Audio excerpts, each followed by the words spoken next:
தமிழீரம் நேயர்களுக்கு வணக்கம். ரங்கராஜ் பாண்டேவின் ஜால்ராவை நிறுத்த சொன்ன நிர்மலா சீதாராமன். தமிழ்நாட்டிற்கு புதிய அம்மாவை அறிமுகம் செய்த ரங்கராஜ் பாண்டே.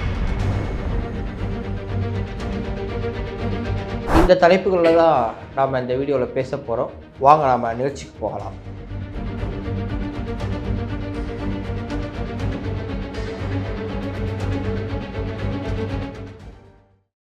உங்கள் எல்லாருக்குமே தெரியும், பத்திரிகையாளர், மூத்த பத்திரிகையாளர் என்று சொல்லப்படுகிற திரு ரங்கராஜ் பாண்டே அவர்கள் கடந்த ஒரு சில தினங்களுக்கு முன்னதாக ஒன்றிய நிதியமைச்சர் திருமதி நிர்மலா சீதாராமன், மாநிலங்களவை உறுப்பினர் இசை ஞானி இளையராஜா அவர்கள் இப்படி பலர் பங்கெடுத்த ஒரு நிகழ்ச்சியில் கலந்து கொண்டார். இந்த நிகழ்ச்சி என்ன நிகழ்ச்சி அப்படின்னு சொல்லி பார்த்தீங்க அப்படின்னா, ஆண்டாள், அதாவது ஸ்ரீவில்லிபுத்தூர் ஆண்டாள் அவர்களுடைய அது குறித்த ஒரு புத்தக வெளியீட்டு விழா. அந்த புத்தக வெளியீட்டு விழாவில் கலந்து கொண்ட ரங்கராஜ் பாண்டே அவர்கள் அந்த விழாவில் பேசுகிறார். அந்த மேடையில் அந்த புத்தகத்தை குறித்து பேசுவதற்காக அழைக்கப்பட்டிருந்தார். ஒருவேளை அவர் அந்த புத்தகத்தை பற்றி மட்டுமே பேசியிருந்தார் அப்படின்னா நமக்கு அதில் எந்த பிரச்சனையுமே இல்லை. அது ஒரு ஆன்மீக சொற்பொழிவு உரை அல்லது ஆண்டாள் குறித்த ரங்கராஜ் பாண்டே அவர்களின் பார்வை அப்படின்னு சொல்லிட்டு நம்ம சாதாரணமாக கடந்து போய் விடலாம். ஆனால் அவர் என்ன பேசுகிறார் அப்படின்னா, உங்கள் எல்லாருக்குமே தெரியும், ரங்கராஜ் பாண்டே அவர்கள் அதாவது வார்த்தைகளோட விளையாடுறதுல ஒரு கில்லாடியான நபர் அப்படின்னு கூட சொல்லலாம். ஏன்னா அவர் எடுக்கக்கூடிய நேர்காணல்களாக இருக்கலாம், அல்லது விவாத மேடையில் அவர் பேசும்போதாக இருக்கலாம். அவர் அந்த வார்த்தை ஜாலத்திலே விளையாடுவார்.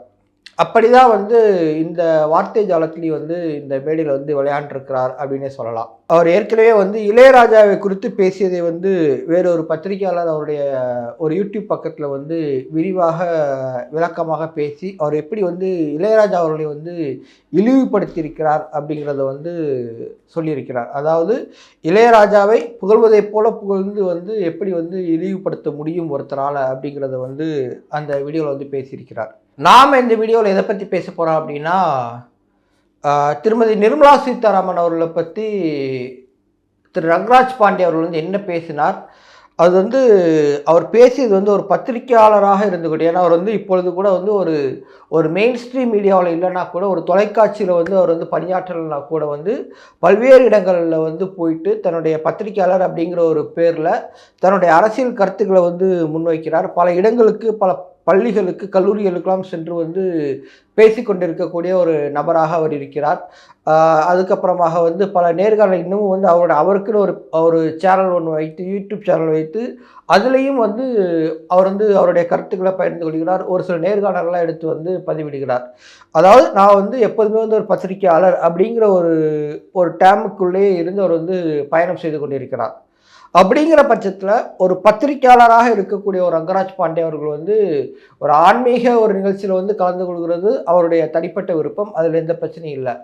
ஆனால் ஒரு அளவுக்கு அதிகமாக, ஒரு அளவுக்கு மிஞ்சி ஒரு தனிப்பட்ட நபரை, அது ஒரு அரசியல்வாதியை இந்த அளவுக்கு புகழ்வது அப்படிங்கிறது எந்த விதத்தில் பொருந்தும் அப்படிங்கிறது நாம் முன்வைக்கக்கூடிய ஒரு கேள்வியாக இருக்குது. என்ன சொல்ல போனால், ஒரு கட்டத்தில் இவர் யாரை பற்றி புகழ்ந்து கொண்டே இருக்கிறாரோ அந்த நபரே எப்பா போதுப்பா சாமி நிப்பாட்டு, இங்கே டாபிக் என்னவோ அதை பற்றி பேசுன்னு சொல்லிட்டு அந்த புத்தகத்தை எடுத்து காமிச்சு இந்த டாப்பிக்கில் பேசுங்க அப்படின்னு சொல்லிட்டு திருமதி நிர்மலா சீதாராமன் அவர்களே ரங்கராஜ் பாண்டேவை பார்த்து அந்த மேடையிலே சொன்னாங்க. அந்த அளவுக்கு அவர் அளவுக்கு அதிகமாக புகழ்ந்து தள்ளினார். இன்னும் ஒரு படி மேலே போய் தமிழ்நாட்டில் உங்கள் எல்லாருக்கும் தெரியும், தமிழ்நாட்டில் அதாவது அரசியலில் ஒரு அம்மா அப்படின்னா யாரை சொல்லுவாங்க அப்படின்னா, மறைந்த முன்னாள் முதலமைச்சர் செல்வி ஜெயலலிதா அவர்களை தான் அதிமுக தொண்டர்கள் எல்லாருமே அம்மா அப்படின்னு அழைப்பாங்க.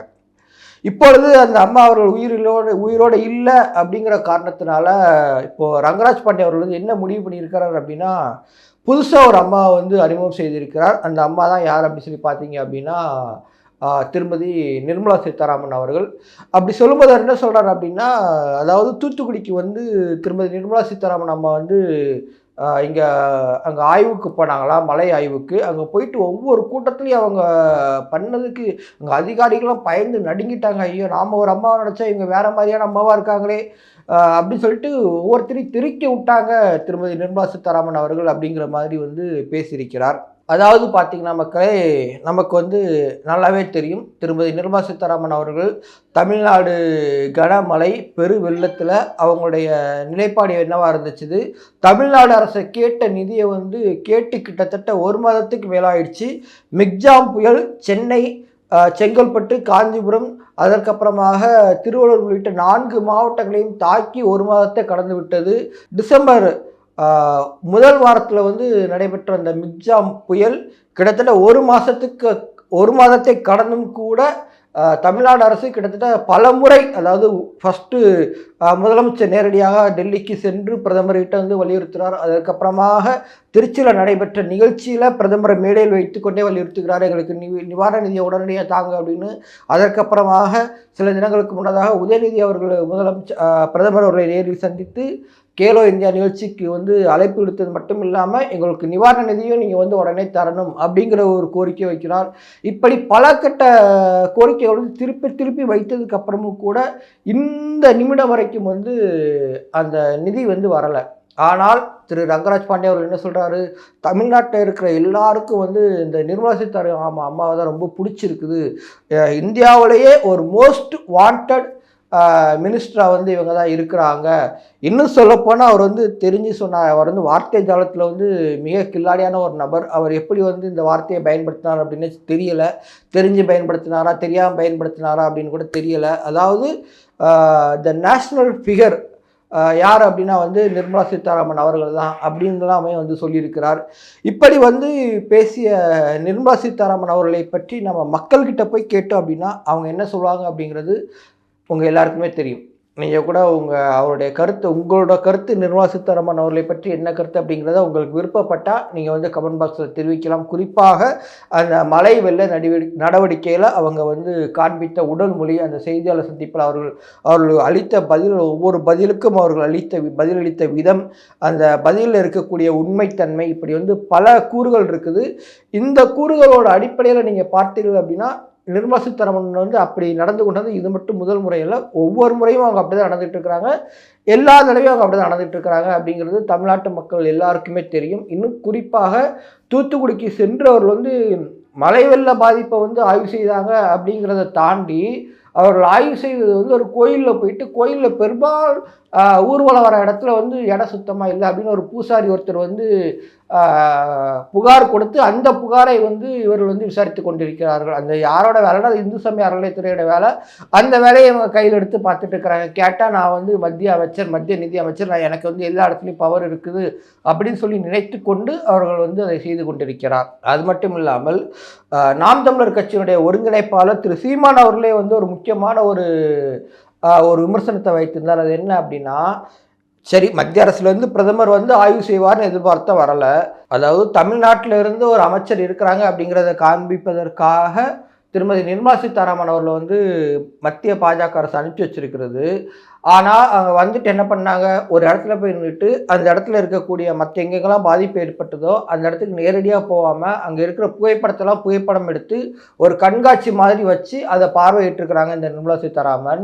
எதுக்கு நீங்கள் தூத்துக்குடிக்கு மெனக்கெட்டு வரணும், இதை தான் நீங்கள் டெல்லியில் உட்காந்து உங்கள் வாட்ஸ்அப்பில் அனுப்பிச்சு பார்த்துருக்குறாம, இல்லை மெயிலில் அனுப்பிச்சு பார்த்துருக்கலாம, எத்தனையோ வந்து தொலைத்தொடர்பு சாதனங்கள் இருக்கலாம், அதன் மூலமாகவே நீங்கள் பார்த்துருக்கலாம், எதுக்கு நீங்கள் மெனக்கெட்டு தூத்துக்குடிக்கு வரணும் அப்படிங்கிற ஒரு கேள்வியை வந்து திரு சீமான் அவர்கள் வந்து நெத்தியடி கேள்வியாக திருமதி நிர்மலா சீதாராமன் அவர்களை பார்த்து கேட்டிருந்தார். இப்படிப்பட்ட ஒரு நபரைத்தான் இவர் என்ன சொல்கிறாரு, வருங்காலத்துக்கு தமிழ்நாட்டுக்கு வந்து ஒரு அம்மா, இவங்க தமிழ்நாட்டையே காப்பாற்ற போகிற ஒரு இரட்சகர் அப்படிங்கிற மாதிரியான ஒரு பிம்பத்தை வந்து கட்டமைப்பதற்கு திரு ரங்கராஜ் பாண்டே போன்றவர்கள் வந்து தொடங்கி விட்டார்கள் அப்படிங்கிறது தான் உண்மை. இந்த தொடக்கம் எதற்கான தொடக்கம் அப்படிங்கிறது என்ன அப்படின்னா, இது வந்து ஒரு சாதாரணமாக நீங்கள் கடந்து போகக்கூடிய ஒரு செயல் அல்ல. நிச்சயமாக இது வந்து அடுத்தடுத்து மற்ற ஊடகங்கள்லையும் வந்து நிர்மலா சீதாராமன் அவர்களை வந்து அம்மா என்று அழைப்பதும் அல்லது வந்து அவர் தொண்டர்கள் வந்து அவர்களை அம்மா என்று அழைப்பதும் வந்து நிச்சயமாக தொடர்வதற்கு வாய்ப்பு இருக்குது. அது மட்டுமல்ல 2026 அல்லது 2031 தேர்தலில் வந்து தமிழ்நாட்டினுடைய பாஜகவின் முதலமைச்சர் வேட்பாளராகவே திருமதி நிர்மலா சீதாராமன் அவர்கள் வந்து அவருடைய பிம்பம் வந்து கட்டமைக்கப்படும். அதற்கான அனைத்து வேலைகளும் வந்து ஏற்கனவே தொடங்கி விட்டன அப்படிங்கிறதா வந்து உண்மை. நம்ம நினைக்கலாம், என்னடா இது அண்ணாமலை தான் வந்து ஊராக போயிட்டுருக்கிறாரு, அவர் தான் நடைபயணம்லாம் போகிறாரு, நடைபயணம் சொல்லிட்டு பேருந்து பயணம் போகிறாரு, இப்படி வந்து களத்தில் இருக்கக்கூடிய மக்கள்கிட்ட வந்து நேரடி தொடர்பில் இருக்கிறாரு, இவங்க வந்து எந்த ஒரு மக்கள்கிட்டையும் நேரடி தொடர்பில் இல்லை அப்படிங்கிற பல விமர்சனங்கள் வந்து நீங்கள் வைக்கலாம். ஆனால் உங்களுக்கு நிச்சயமாக சொல்லப்படக்கூடியது என்ன அப்படின்னா, கண்டிப்பாக தமிழ்நாட்டில் திருமதி நிர்மலா சீதாராமன் அவர்கள் வந்து முதலமைச்சர் வேட்பாளராக, பாஜகவின் முதலமைச்சர் வேட்பாளராக நிறுத்தப்படலாம். அதற்கான வேலைகள் வந்து ஏற்கனவே தொடங்கிவிட்டன. இதை வந்து எப்படி அண்ணாமலை முறியடித்து அவர் முதலமைச்சர் வேட்பாளராக வராரா அப்படிங்கிறது வந்து நம்ம எதிர்காலத்தில் பொறுத்திருந்தால் பார்க்கணும். ஆனால் இப்போது இருக்கக்கூடிய சூழலில் அவர் தரப்பில் வந்து வேலைகள் நடந்து கொண்டிருக்கின்றன. இன்னும் சொல்லப்போனால் வரவிருக்கக்கூடிய 2024 நாடாளுமன்ற தேர்தலிலே வந்து தென் சென்னை தொகுதியில் இவர் வந்து போட்டியிடலாம் அப்படின்பதற்கான வேலைகளும் வந்து ஏற்கனவே தொடங்கிவிட்டன. ஏன்னா பாஜக வந்து தென் சென்னையில் நிச்சயமாக வெற்றி பெற முடியும் அப்படின்னு சொல்லி நினைப்பதாக பல்வேறு அரசியல் விமர்சகர்கள் எல்லாருமே வந்து கருத்து சொல்லியிருக்கிறாங்க. அந்த அடிப்படையில் திருமதி நிர்மலா சீதாராமன் அவர்கள் அதற்கான வேலைகளையும் வந்து செய்து கொண்டிருக்கிறார். தேர்தலில் நிற்கிறது நிற்காது எல்லாமே அவங்களுடைய தனிப்பட்ட அரசியல் நிலைப்பாடு. ஆனால் ஒரு நபரை வந்து பத்திரிகையாளர் அப்படிங்கிற போர்வையில் அது வந்து ஒரு பொது மேடையில் பேசும்போது வந்து புகழலாம், பிரச்சனை இல்லை. ஆனால் வந்து அந்த எந்த நபரை புகழ்கிறாங்களோ அந்த நபரே வந்து எப்பா சாமி போதுண்டா அப்படின்னு சொல்கிற அளவுக்கு ஒரு நபர் புகழ்ந்துருந்தார் அப்படின்னா அவர் எந்தளவுக்கு புகழ்ந்திருப்பார் அப்படிங்கிறத வந்து நீங்களே வந்து யூகித்துக் கொள்ளுங்கள். அந்த வீடியோ எல்லாமே வந்து சமூக வலைதளங்களில் இருக்குது, நீங்கள் கூட பார்த்துக்கலாம். வேறொரு தலைப்பில் வேறொரு நாள் உங்களை சந்திக்கும் வரை உங்களிடம் விடைபெறுகிறேன். நன்றி, வணக்கம்.